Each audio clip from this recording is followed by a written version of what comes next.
finished work for the week? Let's hear it. Nice. Welcome to the Thunderdome. It's pretty weird in here. It's cool. Hi, girls. How you going? Did the girl tell you I wouldn't pick on you if you sat there? I'm gonna. Have you girls knocked off? Where from? Where do you work? In Brisbane. No. I know we're in Brisbane. Something more specific? Here I am. Ladies. You support people in the community. Oh, that's very nice. Give that a round of applause. I love it. What are the rest of you doing? Just kidding. Anyone working in a bank or anything soulless like that? Put your hand up. Come on, let's get them. No? It's good. It's lovely to be here. I like being in Brisbane. It's better than... Last time I went touring in Queensland, I was in outback Queensland. What's going on out there, guys? Something's wrong. A woman came up to me after a show with a bourbon and coke in her hand. Don't think it was her first, right? She came towards me like this. She's like, "Hey, come on! Alright. Love the show. But I'm going to have to be honest with you now. I did not find it funny at the time." What's going on there? It's 5 minutes after the show. I'm not sure what happened. She must have had some sort of epiphany, right? Then she said, "Hey, where did you say you were from again?" I said, "Melbourne." She goes, "Oh, do you know my nephew, Michael Harrison?" I'm like, "No. That's a city of 4 million people." It's like, "Oh, he moved down there a couple of months ago. We haven't heard from him. I think he might be dead." It's like, "No, I think he's just trying to avoid you, champ." So there's two things to take away from that story tonight. The first is, if you don't find me funny up here tonight, guys, perhaps just wait 5 minutes. You know what I mean? Don't rush off. Get yourselves a drink at the bar and just have you can just write my jokes down if you need to, whatever. Just keep your eye on your watch. Just wait for the hand to go round. Think about it, wait. And then all of a sudden you'll be like, "Oh no, hang on."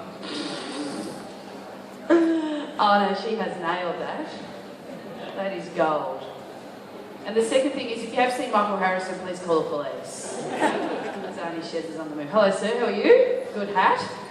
That's good. Where have you just come from? The bar or the toilet? Oh, good. Poos? Sure, aren't I?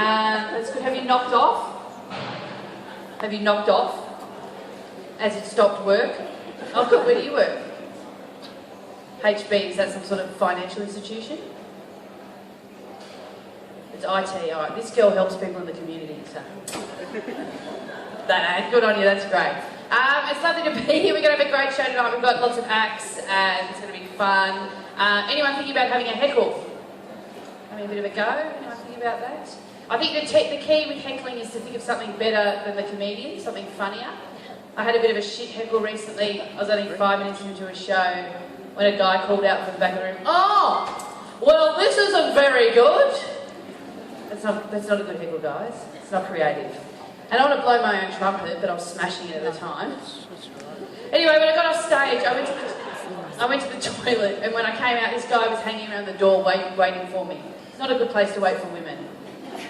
Outside the toilet door, looking anxious. Eventually he comes over to me, he's like, "Listen, sorry about that heckle earlier. I've been going over it in my mind, and then when it came out, it just didn't come out the way I wanted it to, And I've always wanted to try heckling. The worst bit was I found myself saying, "Oh, that's all right, stick at it, you'll get there." So it's a supportive environment if you want to have a turn. But only heckle me, not the acts, that's the trick. Oh, and just so you know, a heckle I get quite a bit is show us your tits. I don't mind it.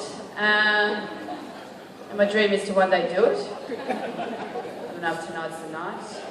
But in my dream scenario, what happens is they look quite normal right now, the tits. But then someone goes, "Show us your tits," so I take my top off. Got my bra on, they still look quite normal.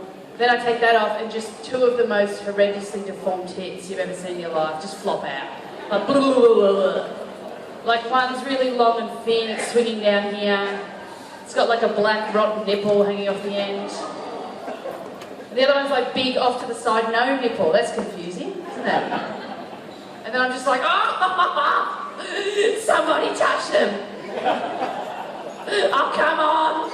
Somebody love them. Somebody love you, be you. I showed you my tits. I showed you." I think that'll shut him up. This is fun. My mum's a very strange person. I was talking to her recently about a friend of mine who's a bit dissatisfied with the way her life's working out, and my mum turns to me and said, well, you know what the problem with that girl's always been, don't you? I was like, no. She's like, too much encouragement from the mother. Always telling her she's going to change the world, be the head of the United Nations, and now she's just not happy being the manager up at Hungry Jack's. See what I've done with you kids? Not better. I've kept your self-esteem low, and now everything else is a bonus. So have a look at me performing in Brisbane. Come on, guys, get behind me. Woo! I'm going nowhere. That's my favourite dance move. I thought I'd just get it in. I like to get it into a set if I can. It's called the back shuffle. I'm sure if you're going out to discos and that later, you're going to use it, or you've seen it before. It's all in the hands and the face. I'll do it again. See, you liked it. Woo! Oh, you've enjoyed that. Haven't you? It's my favourite dance move. I actually like it the most because it's a very good exit strategy to get you out of situations you don't want to be in. Just get out, you know what I mean? Like you get stuck talking to some boring guy at a party. You know, he's like, the problem with the freeway as you head north out of the city is it tends to bottleneck at the airport road exit. It's like, oh, bottlenecks does it? Bottleneck this! You're so fucking boring! Go home! Oh, this is fun. I shit my pants as an adult about 7 years ago, so just crack on with that. So I'm up there in the gallery. Cheap seats. Anyone here remember the last time they shit their pants? No hands going up? You ask that in outback Queensland, you just spend the next 45 minutes fielding responses. Oh, I got drunk in a wetsuit. Well, I don't know what that means. It can be hard to reach the zip. Anyway, I'll tell you what happened to me before we get this show underway. I moved in, and women in here might be able to relate to this, I don't know, but I moved in with a guy too soon, right? We were still in the honeymoon period when we moved in together. And I wanted him to think I was perfect in every way, you know what I mean? Like, I just didn't want him to know I ever shit. You know, I mean, like, food went in, I just didn't want him to know it ever came out, you know? It was a mystery, where's it going, I don't know. Anyway, we're living together in this tiny apartment in Melbourne, thin walls, small ensuite bathroom, and I started to get a bit paranoid. I felt like he could hear every time I was going in there and what I got... Anyway, at this point in the story, I hadn't been for a couple of days. You know what I mean? I was backed up. I was up to pussy's bar. Anyway, one morning he said to me, would you like to go for a lovely romantic walk together through Royal Park, which is a huge park in Melbourne. There's no services or amenities. You can walk for like 20 minutes.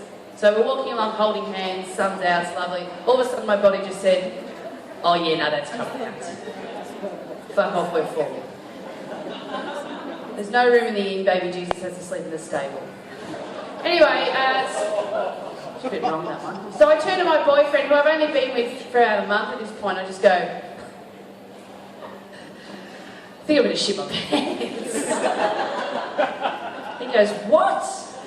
I go, yeah, I'm going to shit my pants. That's a loud one. He said, do you need a hand? Fuck that joke up for me, that guy. Give him don't give him a round of applause. But anyway, he said, do you need a hand? Oh, fuck! If he comes front, I'm going to get him. Anyway, I was on my own. I was like a dog looking for somewhere to go. I was loading up to like trees, bushes, creeks. Didn't have any options. And in the end, what I did was, I'll give you a little demonstration. Because I know it's what you want at knock-off. I just had to accept my fate. I just walked up and I just put my hand on his shoulder like that.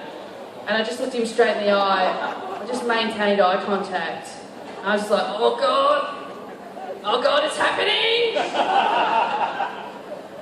Oh God, it's happening! Oh, it's happened. Anyway, we were together for 5 years after that, so you're on a date tonight. You two on a date tonight? Oh, why not? You don't like him at all. Look at your face. What's he done? Oh, you're just mates. How come you're out together then? Huh? He's up from Sydney. Oh, he's up all right from Sydney. I don't know what that means. It's really wrong.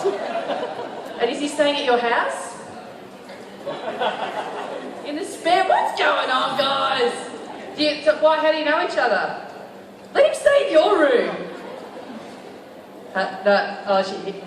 You're just friends. All right. I'll talk to you later about it. You're not staying in her room, just come stay in my room. Just kidding. All right. Anyway, who else is on a date? You two here, you look like. You think he might be the one? Yes. Maybe have a little shit in your pants. And he sticks around for a widow. Oh, that's why it was beeping. You were going to get your food. What'd you get?